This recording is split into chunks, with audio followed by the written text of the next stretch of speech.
Good morning, good afternoon, everyone, and welcome at this lunchtime session with our special guest, Thierry Geerts. So we are going to provide you not with lunch, but with food for thought today. So it's the end of the AI week. I guess many of you have been attending sessions, learning new things, getting more in depth into some of the areas in which artificial intelligence is hitting our lives, our works, our working lives these days. And today we are going to invite you for this very last day to reflection, to step back, and at the border between anthropology, if I may say, and technology, and the place, reflection about the place of technology in our world.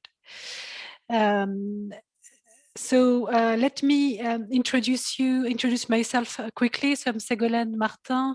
I'm the CEO of Quantify. We are a startup specialized in artificial intelligence based in Brussels. But more importantly, let me introduce you our speaker of today, that maybe you already know, or you have already know his name. So Thierry Geerts, welcome.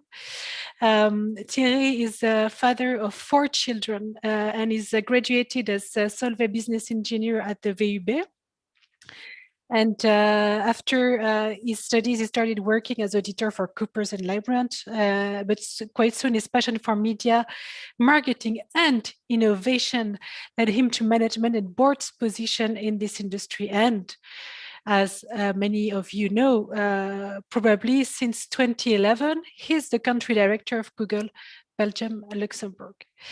So Thierry has kindly accepted the invitation of AI for Belgium for this special AI week and today's session, because Thierry, after a first book published a few years ago, which was called Digitalis, How to Reinvent Our World, has just published a new book, which is called Homo Digitalis, How Digitalization and Artificial Intelligence Will Make Us More Human. So this is really in line with the topic of this week, and Thierry will invite us today to a reflection to help us understand the new and the future role of AI in our lives, and tell us a few messages about his book. So Thierry, I'm handing you the floor, and we're listening to you. You will have some the possibility to put some questions for those ones who are attending in the chat. We will read them, and we will have a Q&A later on. Thank you, Thierry. Great. Well, thank you for having me, and very proud to be part of this AI week. I think it's very important that we reflect as Belgian society on our role on artificial intelligence, but therefore, I think it's useful to understand what this AI and digitization mean for our daily lives and for society, and also what Belgium can do to be at the front of this transformation. And that's why I indeed issued a book, Homo Digitalis. I think, well, issuing a book is not that interesting. It's hard work. The most important is the conversation that we can have, and hopefully that the reflection that it can initiate.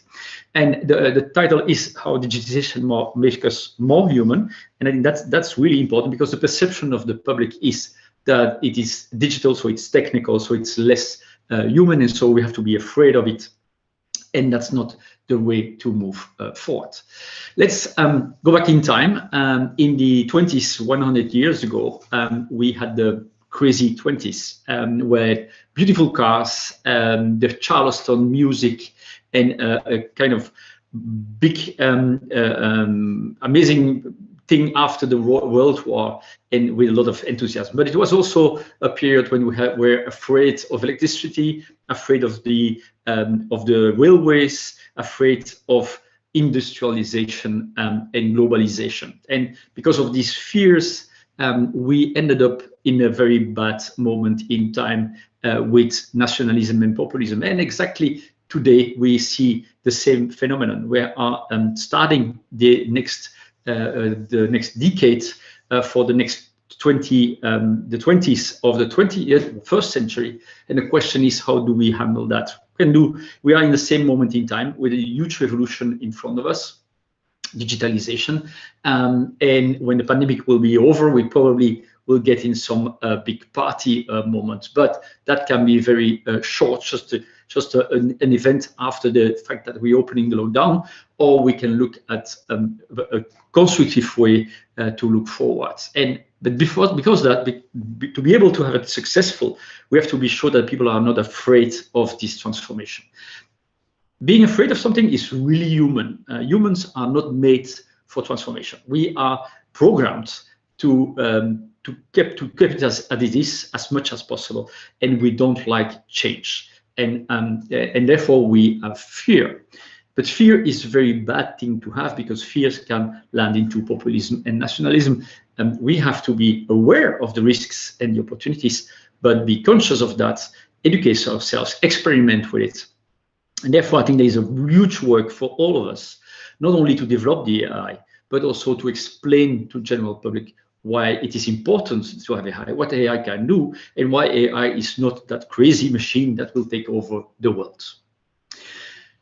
That's why I want to have this talk today. So let's start with the beginning, and it's the start of digitalization 25 years ago. In fact, today we are living in a new country. I call it Digitalis, with 4 billion inhabitants all connected to each other thanks to the internet.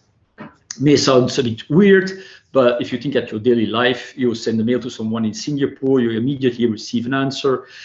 You order shoes at Zalando or other things in France or in Germany, and you receive them at home the day after that. You listen to music on Spotify, which is a Swedish company, and we are not watching Belgian television anymore. We are watching Netflix, which is an American company, or Disney Plus, whatever. We are really living as a citizen this new digital world. But it's not the internet and sich. What really made the difference some years ago, about 10 years ago, was the mobile computing. Because before the mobile computing, we had to go and sit behind a computer to be able to connect to the web. And then we did that, let's say, once a week to have some payments and maybe to do some mail. But there were clearly a moment of being not connected in a normal life where we were most of the time not connected. But with this little device that you have here, we are now always connected. And this is really changing the way that we use this technology. We are, and I gave an example, all the things that I had to carry around when I finished university in 1989. Imagine all these devices, all this knowledge, all these things that we had to carry around or purchase that now you have in your pockets. We are not aware of all the value of this machine, because it came into our lives and it started to be useful, but in a gradual way. It didn't appear from one day to another. But if you ask yourself, what is it doing for me today? Well, let's try to have a day without a smartphone, and then you will understand how much this has changed your life. In fact, an American university started to compute the value of an actual smartphone in 1989. And you know what? Big news for you, for the ones that don't know yet, you are all multi-millionaires. In fact, this computer is the value of a smartphone in 1989 would have been 30 million euros. So if you add up everything that your smartphone can do, it's an encyclopedia, it's a camera, it's your GPS, it's an amazing computing machine, and you add up everything, you end up with 30 million euros. And today you purchase that for 200 euros, but you're not aware of all the value of everything. In fact, the most and the biggest value of it is the access to worldwide information at the fingertips. We have started now the next wave of digital revolution. After the internet and the mobile internet, we are starting now the third wave, which is AI. Yes, AI, the word has fallen, the most pronounced words probably this week. But what is this AI? AI is a buzzword, artificial intelligence. It seems that it has been invented to scare people. What it is technology that you have used today and that helped you during your day. if you are using one of the 9 products of Google used by more than 1 billion people, you have used today artificial intelligence. You want to translate something from French to Dutch, it's better than 3 years ago, thanks to machine learning, artificial intelligence. If you are using Google Photos, it's using machine learning all the time. This is artificial intelligence. And why is this a new wave? Because it's a complete other way to do computing, and also it's a way to have what I call ambient computing. Ambient computing is the fact that you don't have your smartphone doing everything, and in fact doing too much, but that all the objects around you who are connected to electricity can become intelligent and interact with you. Therefore, we have once again to reinvent everything that we did so far. And for example, Google, which is already a digital company, has to reinvent herself to AI and machine learning. Before that, you had your smartphone and you could ask something to Google by opening your phone, key in your requests, and then reading the answers. With ambient computing, you just let this smartphone in your pocket and you ask what you need to know to the objects that are connected around you. So I will go to my, in my kitchen, I will talk to my fridge, say, okay, fridge, what's the recipe for Geerts Waterzooi? And then the recipe will appear and I can start cooking without getting my smartphone out of my pocket. In a car, normally if you want to go to Brussels to attend, if you would attend the AI week physically, then you would need to take your smartphone, finding your address where you have to be, key it in your smartphone, and then you would block this little device next to your steering wheel, which is very impractical. Recent cars are far better. You just say your car, bring me to our next appointment. Since the car is connected, it's connected to your agenda, and they know, agenda knows where you have to be, and then they open ways and they bring you where you have to be. Today, 2 billion devices in the world are connected to what we call Google Assistant, which is in fact the ambient computing element of a Google search, but in a new way of working. Because thanks to that, it's not only search that you have to do, we can help you during your day with the devices around you. And that's not only for Google, that is the technology that every single company now can start using, so that machines are more human in interface. You can use language or gesture or pictures instead of using a keyboard. This is probably a thing that will also disappear out of your life, but to be honest, this is not the most human interface that we have invented in our history. What we are doing at Google with AI for this moment is something very important. We take our best engineers and we are working at the question, what is the difference between a cookie and a chihuahua? You could ask yourself, why would Google pay the best engineers to understand the difference between a cookie and a chihuahua? Well, because it's complicated. It is a hard problem. Look at this picture. You will see that for a human, it's quite easy to understand what a dog is. And if you explain to a child what this is a dog, the child will understand that a husky is also a dog and a chihuahua is also a dog. If you show that to the computer will say the husky is a wolf and the chihuahua is a cookie. Okay, fun. Now we started to solve this problem, and you could say, why are you solving the problem? Well, you used to make 36 pictures a year, not so far ago. You had to edit your camera, and you had to purchase a film roll with 36 pictures. So people were making 36 pictures, sometimes 22, but that was it. Today, with your smartphone, you are making on average 3,000 pictures a year. The problem is when you have to find the pictures of your dog, you have to scroll through the 3,000 pictures, and that's not convenient. So what you're doing to say, okay, Google, find the picture of my dog, and then we show the pictures of dogs. We used to show some pictures of cookies and muffins, but now we are pretty okay with dogs. The next step is to get out of this fun thing on your Google Photo and to see what you can do with society with that kind of technology. And then I think the best example is the breast cancer. When you have a mammography of breast cancer, do you know that 1 out of 3 diagnostics of breast cancers are wrong? 1 out of 3, or they don't see a little cancerous cell, or they overestimated the case. You imagine that for women in this 1 out of 3, this is really a disastrous experience.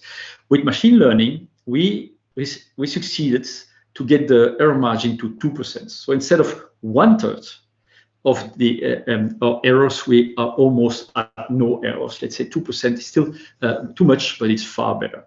And that's what AI can do for society. It will have an impact on all sectors, but definitely on healthcare, it will have a huge impact. In my experience, when you explain those cases, the people are obviously enthusiastic and want to have more AI. But if you explain AI about you will lose your job, it will kill society, it's danger for privacy, then the people will hate the AI and then they will not accept to use this technology to make a better world. And once again, it is normal because we are in the 4th industrial revolution. We forget that, but probably you all know that we are in the 4th industrial revolution, but you know that, and then you go for something else. It's as if it would be news like another. We have Corona, we have the 4th industrial revolution, and we have other issues. The 4th industrial revolution is really saying you have to do everything in another way because of the available technologies. And with AI, we are now really having the profound change of the digital revolution. In fact, the 3rd industrial revolution was not really an industrial revolution, it was the computer revolution. The computer revolution is just the forefront, the beginning of the digitization, because you need a computer to do the digital revolution of today. And AI is really the heart of the 4th industrial revolution. So we've just started in a certain way to get into the real profound changes in society for us as humans and for society. And in 2020, we had a huge acceleration of this digital technology.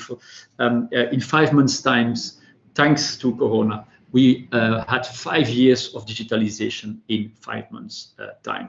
And if in Belgium, we had a jump of 11%, up to 93% people using digital technologies. And so if they use digital technologies, they use AI. There is no way you can use a smartphone and not having AI in a certain way or form working with you. So 93% of Belgians are using AI, but they just don't know. And it was an amazing move forward. What's interesting about this, what's happened last year, is also all countries went closer to each other. Before the pandemic, there was a huge difference between the Nordic countries above the 90% and countries like Germany that were lacking behind, only 1/3 of the people, 2/3 of the people digitized, and we all jumped to a 90-ish%, which is probably more than television. The people are watching less and less television. They don't take a subscription to television now, so there are more people connected to internet than really using television today. I think this is really a tipping point. And then the question is, okay, an industrial revolution, that's not saying really a lot about the human, but we are all Homo Digitalis. The Homo sapiens is no more. We all are Homo Digitalis. The Homo Digitalis is a new augmented humanity. I think that's some more interesting things to talk about, about artificial intelligence. Computers will be intelligent, so they will take over the world. It's the opposite. We are going to the augmented humanity, humans that are more human because they can use digital technologies to solve a lot of problems or to become more human. Once again, this is not the general knowledge, so why would that be more human? Well, first of all, we gain time. For example, in my case, thanks to the pandemic, I'm working 100% from home and I can meet customers and partners and you from a digital way, so I don't move from my home, and I win 2 hours a day commute in any way or form, 2 hours a day. I decided to invest those 2 hours in sleeping more, in getting some more training, so invest in myself, and to be more present at home with the one I love. That is fundamentally more human. Train yourself, intelligence, sleeping, work on your health, and be connected with your friends and family. This is profoundly more human. Secondly, you have access to more information. You can now find information about every subject that you want. If you're interested in birds, you will find deep, interesting knowledge on birds. If you're interested in football, you can watch all footballs all over the world without having to travel. We can do research. For example, we did research to find the solutions to the pandemic. We did that in an amazing speed because all the researchers of the world well connected to each other, they could discuss the problems of the pandemic in real time, thanks to digital technologies. Once again, very, very human. We can be connected with friends and families, even in elderly homes now. Older people can, in 5 minutes time, learn to do a video conference and stay in touch with the people you love. I think that's also very human. And we can be more healthy. The example of the breast cancer, I think, is a good example. So self-development, being connected with others, learning, and having good health, I think those are profoundly human elements. Obviously, it will not replace personal contact. We all want to go to have a beer together. We all would like to have this AI week when we can gather and network, but that's not the thing. We can be connected with 4 billion people. In addition to that, once the pandemic will be under control and we open the lockdown, let's have the benefits of both the human touch, but also the connection through digital technologies. Let's go a bit deeper on the health element. I think this is the most important one. There's nothing more important for you than to be healthy. The way that we do healthcare today is a bit bizarre. You wait for being sick, and when you're sick, you go to the garage and you hope to be fixed by a doctor. For myself, I have a too high blood pressure. So once a year, I go to the doctor and he takes my blood pressure. And based on that one measurement, he will decide of the medication I need to take for a full year coming up. With the connected devices and with AI, you can in fact measure blood pressure day in, day out. And then I will not go to my doctor once a year. My doctor will call me at the moment when there's something happening with my blood pressure, and immediately order the new medication that I will probably receive in my mailbox the day after, so that I can immediately change the level of medication I take. And then when we stop fixing people, we can do predictive medicine. The doctors can also take more care about well-being. We have to start be taking attention for our well-being, not just to be healthy, but to have well-being. With AI and with the imagery in medical, we can really improve also people that would be sick. We will be able to help them better and in a more personalized way. For the moment, medicines are done in a purely industrial way. Everybody has somewhat the same dose and not really adapted to everyone's needs medication. On the efficiency in life, I think the examples are, you cannot count the examples of how it makes it more easy for you to go to your life and how it makes it more easy. Probably Google Translate is for me one of my favorites, because now you can go to another country and you can really have a live conversation with somebody that you wouldn't understand, and you have this live conversation. How many times you will win if you want to go abroad to be able to understand the language there. You can make a picture of some wall signs and understand what's on the wall, so that you don't get lost in another country. Waze is helping you not to be fixed in traffic. Your calendar is helping you to organize your day, etc., etc., etc. It's countless. Even a bank that was in the past just a bank to do your payments probably once a week is now helping you out in your daily life to facilitate payments. And if you go with a bank app to a paying garage, you don't have to pay and to queue for the paying machine anymore, because if you link your number plate of your car with your bank app, then you recognize when you enter the parking and you can just drive out without having to queue. Tons of examples. Just be aware of that and enjoy every single thing when digital technology is helping you. Why? Because then you're aware of the possibilities, and then you'll be able to develop new ones with these new capabilities of AI and machine learning. Unlearning is probably the key to success. The way to transform a society from one industrial revolution to the next one is education. For myself, I went to school in the 70s and 80s, so I'm trained for another world. I'm trained for sitting still. I'm trained to go to the office from 9 to 5. I'm not trained for this digital world of today. So I retrained myself. But we are 11 million Belgians to be helped by retraining. and also the way that we have do schooling to our kids. What they have at school now is more comparable to what I had in the 70s than what they need to live in society today. I think that's something that we have to fix very soon, because otherwise we are still producing in a certain way people that will not be ready for this new society. Two most important things: we have to use technology to learn better. All subjects, English, mathematics, whatever, use technology to do a better learning, and also learn about technology. The technology will be part of our future, so we better understand how they work. Yes, we have to learn all our kids for coding, not to make them coders, but so that they understand how a computer is working, because they will be surrounded by machines. Whatever, if we like it or not, our future will be on ambient computing, and we have to understand how this machinery is working.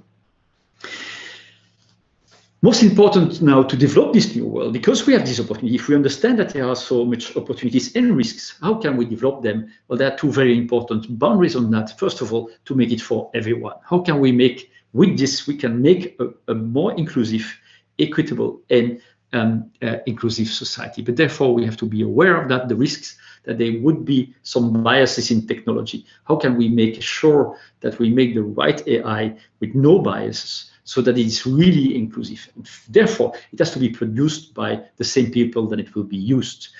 Technology is used by 50% women, so we need 50% women building those technologies, working in AI. And congratulations, Ségolène, to be one of the forefronters of AI as women, because we don't have enough.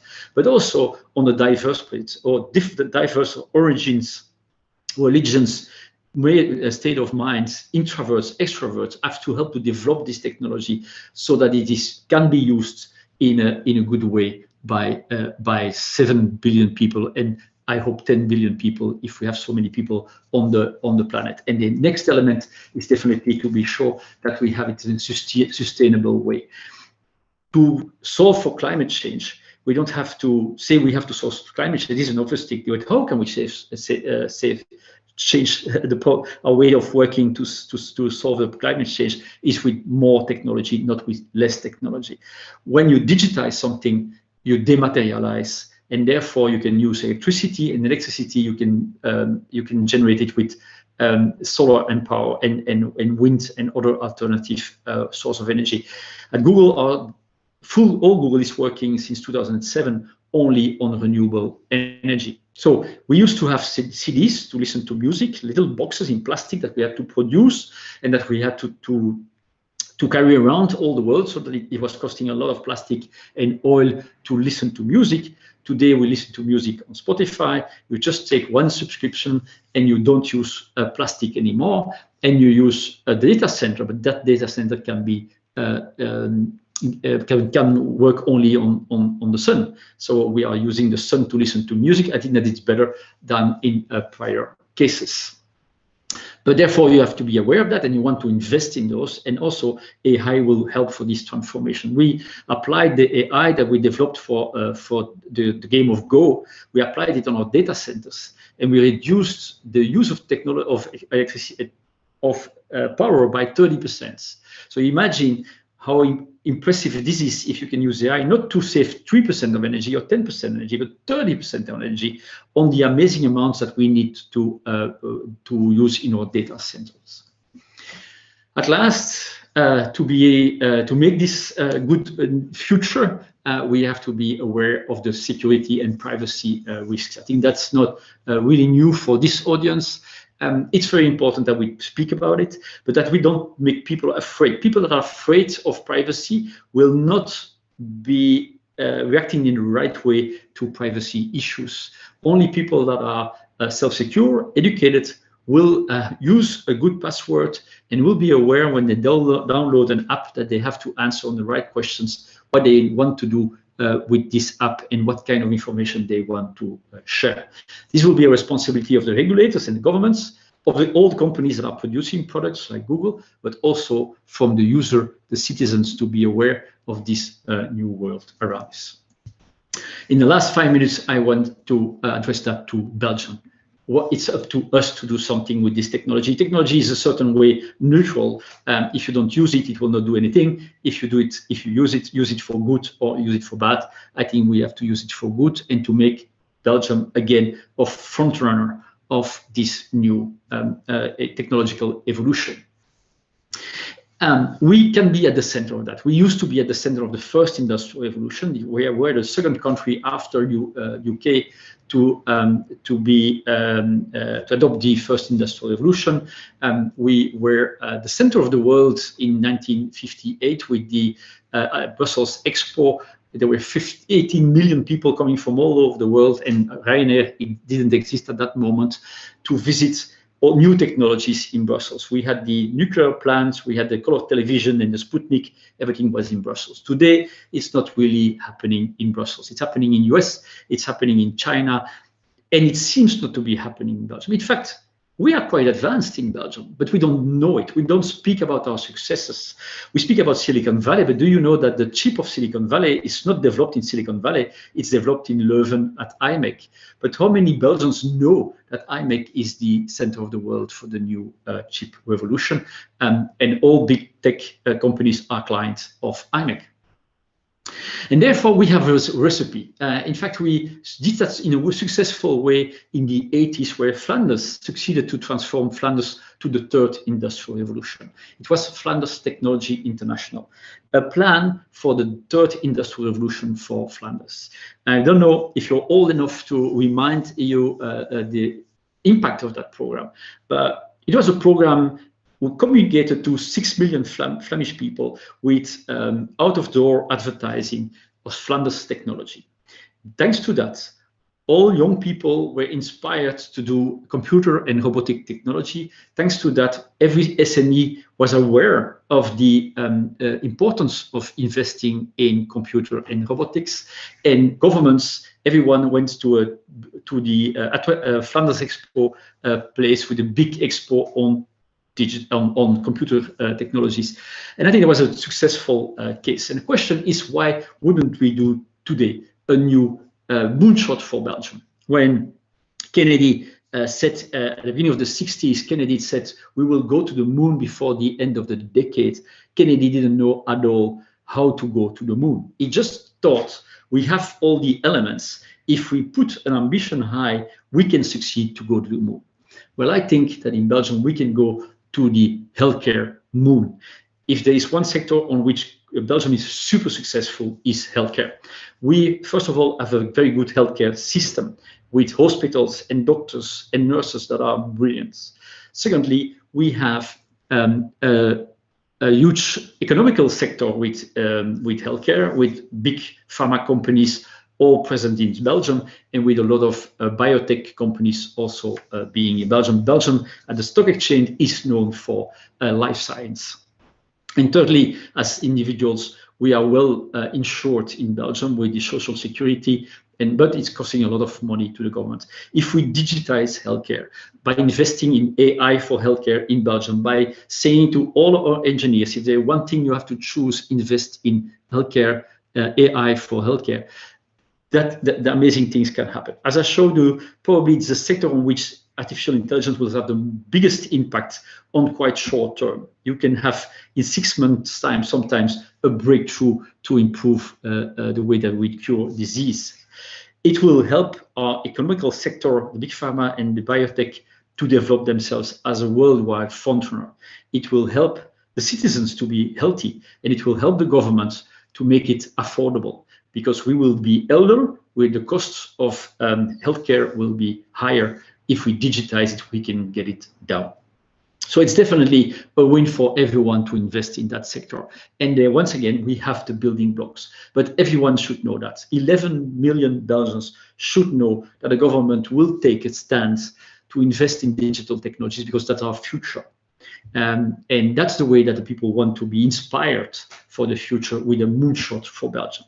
And if we don't do that, the risk is that the people will stay afraid of what's happening, and they will be against AI, continue to write in the newspapers how bad things happening with digital technologies, and then people will get to nationalism and populism, extremism, and Belgium will be the, let's say, the bokek, the place to visit because we have nice places, but we will not be part of the future. It will happen in China and US. Yes, Europe can be, again, playing a big role in this transformation. And for Belgium, I think healthcare should be the most important one. And to close on time and to have a room for questions, if you are interested in what I said, well, yes, I have the book for the moment, not yet in English. My first book is in English and in Chinese if you want, but in this one I issued it the same day in French and Dutch. It has been written in the two languages, so there's not one translated by the other.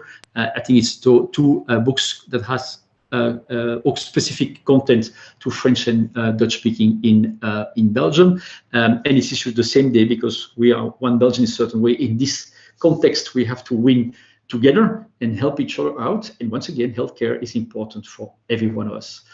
Thank you so much. Thank you, Thierry, and for this very interesting presentation and inspiring thoughts about AI in general and AI in Belgium. So you mentioned a few times to start and also to finish your presentation that we have to understand AI in order not to be afraid of it, right? Do you see a special role for companies? Is there big companies like yours? Is there smaller companies? Or should it be rather the role of governments? Who should play a role in helping people not being afraid of artificial intelligence and embracing this revolution instead of rejecting it? Yeah, I think the change is too important just to rely on someone. So you could say, well, this is the role of the government. But to be honest, the change is so important. They will not succeed. You can say it's the responsibility of the companies that are developing AI. For sure, we are taking this responsibility, but it's not enough. We will not succeed alone. And you can say also the citizen should be in a certain way also personally aware of this. So it's and yes, the government needs to explain better and needs to take care of the messaging and how that you can end from the learning and also from the inclusivity. And how can you take the people that are not with a connection with internet that they also have a connection? I think internet companies are definitely to do their role, but it's all companies. I think let's say a bank in Belgium should also give training to all their employees on AI and on what's happening today.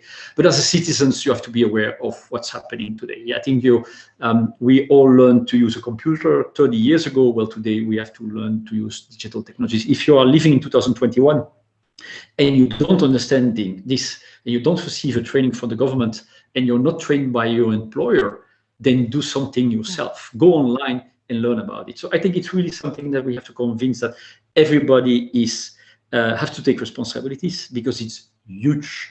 It's a good thing because it's nice to have to reinvent the world, because the world of yesterday was not really a nice world, not inclusive, not sustainable. So we can work on a new world, but then we have all to work together on this. Yeah. Yeah, indeed. Yeah, your slides. Okay. Yeah, and what you mentioned regarding the share of Belgians here or people using AI every day was quite interesting in that regard. I sometimes give training about AI, and yeah, I see that even if sometimes people are curious, they don't know how far they are already being users of artificial intelligence in their daily life. We have a question on the chat from Spepen. Wilfers Spepen, sorry, I didn't read your first name. Given that the digitalization during the pandemic was so fast, at what speed do you think the further digitalization in the general population will go after the pandemic? So let's say if the pandemic ends in the next few months, which I hope, right? What will be the impact? Are we going to continue being digitalized at like making big steps in terms of digitalization, or it will not be needed anymore? People will now continue to grow in a normal way. We had an evolution from year to year, and then because of the pandemic, you saw a catch up, and that will not go down; it will continue. the usage of the internet will go down. And we had a peak of plus 60% in 2020 because of everybody had to use internet and was the only way to work. I think that, and I hope that the volume will now go down a bit because we will start again to meet in person, and we will have more time to spend outside instead of being behind your computer. So I think the volume of usage of internet will go to a more normal level, and that's a good thing. But the number of people using it in a good way will continue to grow. So I think I expect it to grow to 98%. Why? Because that's the perception, that maximum penetration of technology also in the past. There is always 2% of the population that don't want something. They didn't want television, for example. 2% never connected to television. And some people are, for example, not connected to electricity, but that's really because they can't. Let's hope we go to 100%, but I'm sure that we will be pretty fast to 98%. And let's hope the government will do everything to have everyone connected. And do you think that this digital, it's not anymore the digital revolution, because the revolution is has started already, but this wave of digitalization will benefit to everyone? And how can we ensure, rather, perhaps, that everyone can be part of this wave and enjoy these benefits you mentioned, for example, AI for health or in other areas? Yeah, the good thing about health is it will probably benefit to the majority of Belgians. Let's say that you solve the problem of imagery in breast cancer. Everyone in Belgium going for that kind of imagery will benefit of this technology, because it will be behind the screen, like everyone benefited of X-ray to be able to make the image. Then you look at the people that have no access to healthcare system in Belgium. And the good news about our country, and why I'm so proud to be Belgian, is that we have in general a very high inclusivity of those systems. We have the highest penetration of education to the population. We have the highest penetration to accessible healthcare, and it will only be more accessible with those technologies. The question is, we will develop that, and we will get a job in this new world.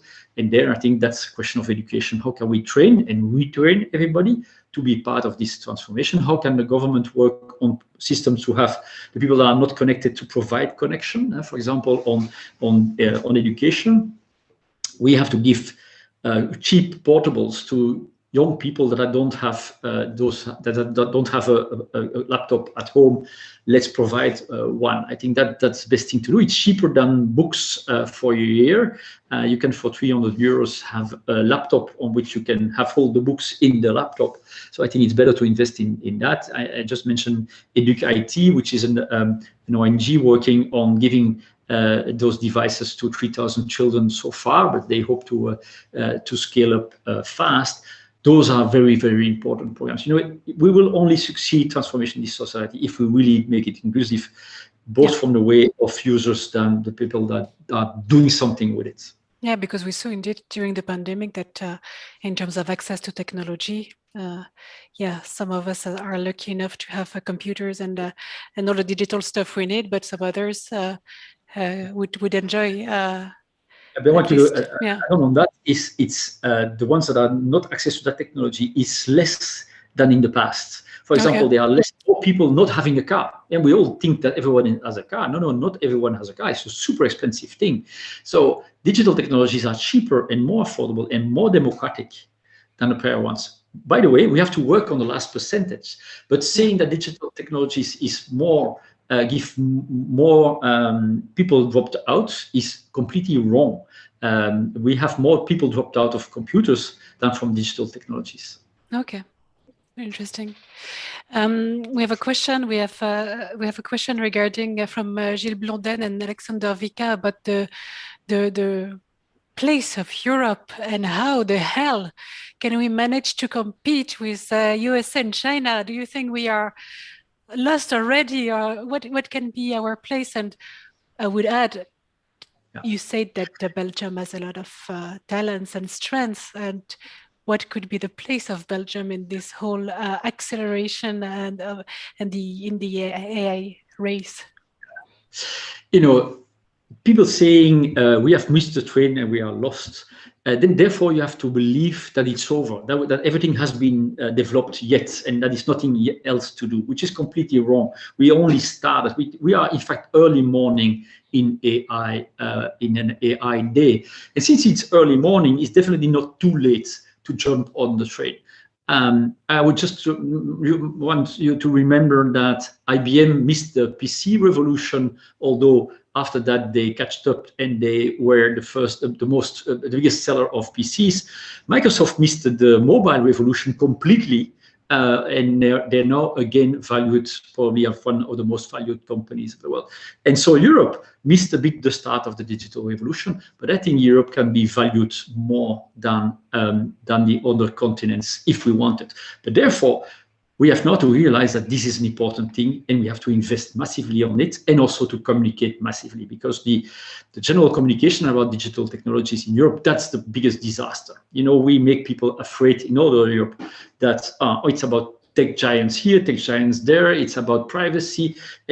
You don't hear anything that is positive in any way of sense to people. Well, if you want to not succeed, that's the way to move forward. So I'm not sure that we will succeed. I'm just sure where we can decide to succeed, and Belgium cannot wait of Europe succeeding or not succeeding. We have everything in our hands to make it successful on healthcare. Why shouldn't we?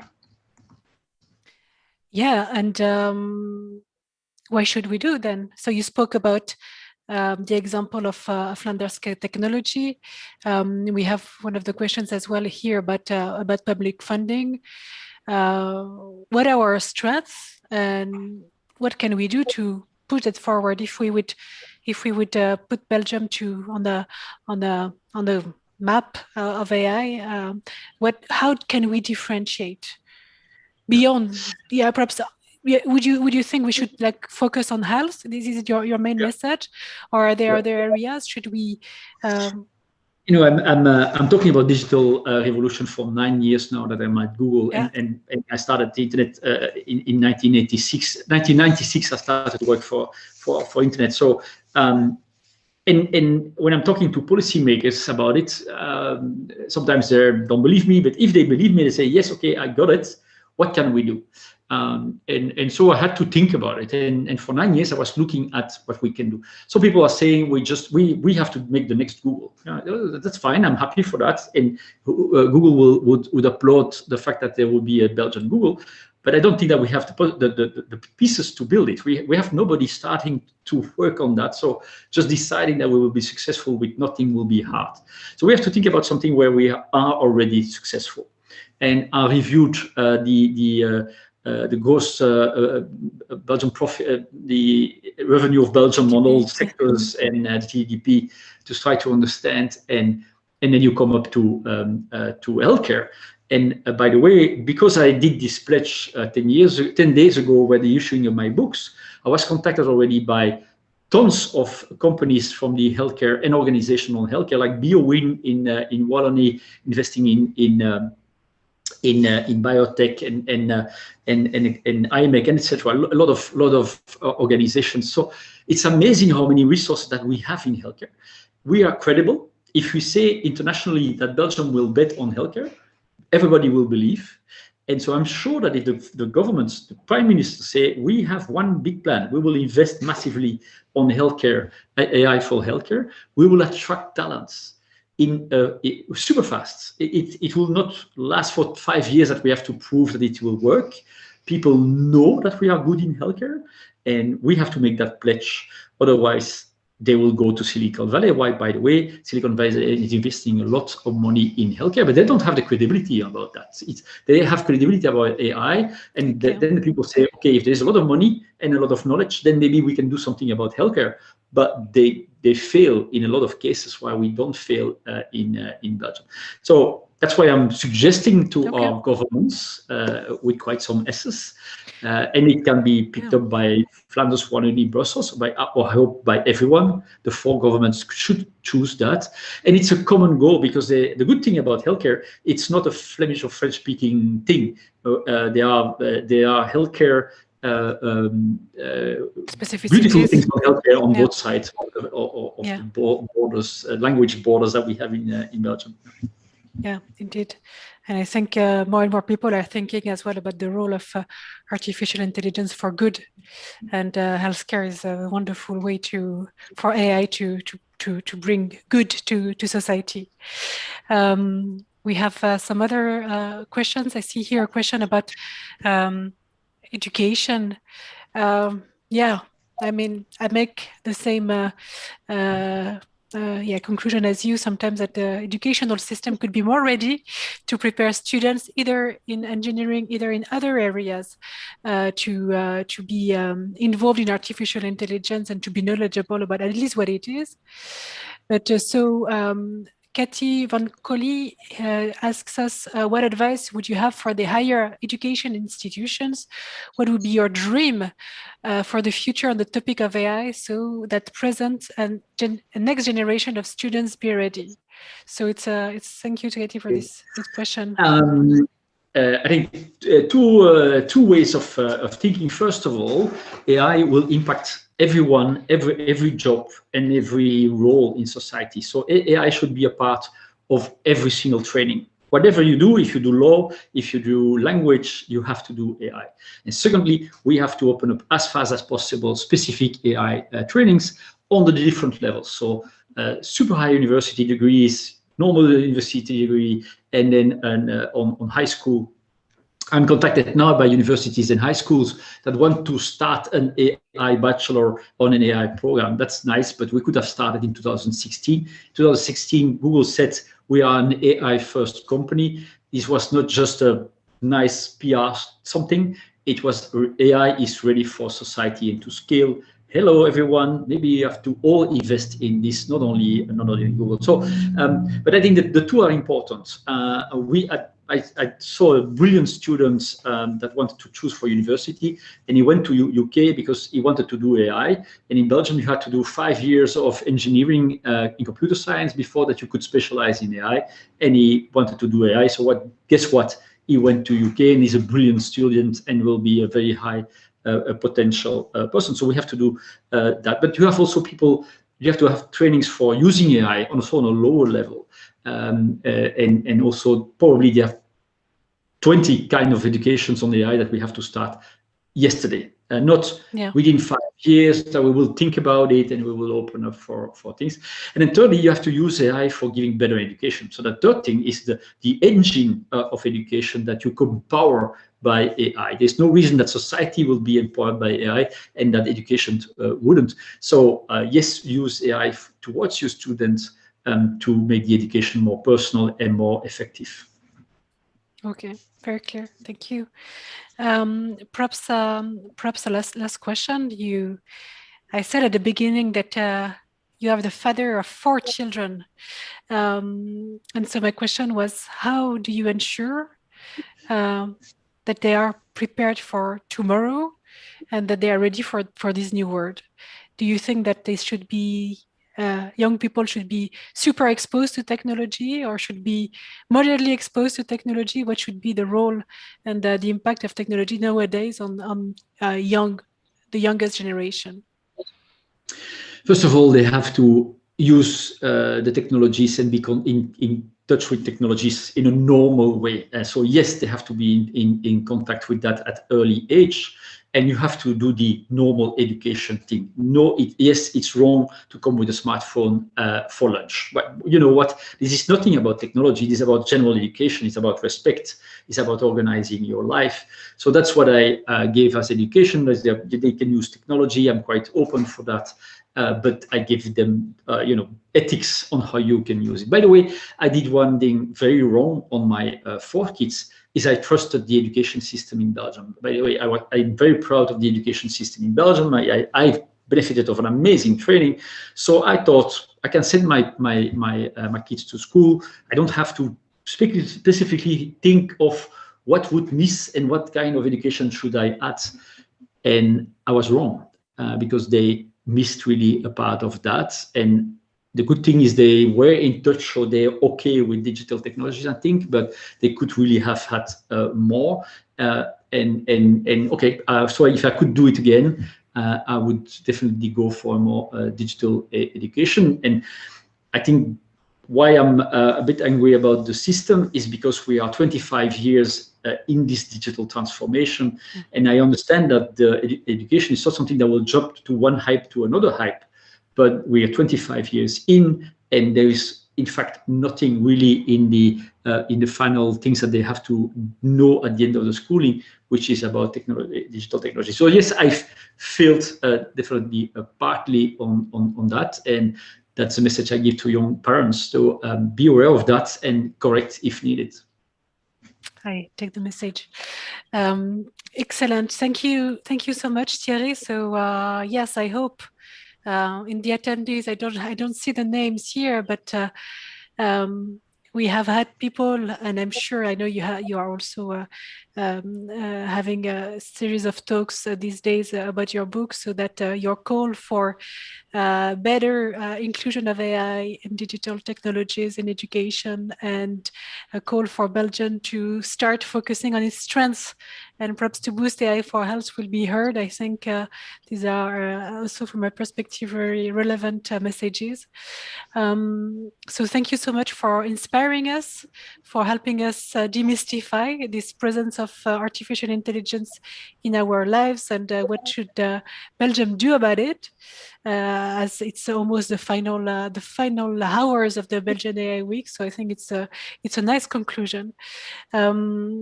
We to our attendees today, the Belgian AI week is continuing for its last hours, as I said. So one of the topics will be the EU funding for artificial intelligence this afternoon, and we have a series of other very interesting sessions. So thank you so much, everyone, for attending. Let's take the message home, or we are, most of us, already home. So let's keep the messages from Thierry home, and let's continue the debate either online or in real life, hopefully in the next month, fingers crossed. Thank you so much, Thierry. Thank you so much, everyone.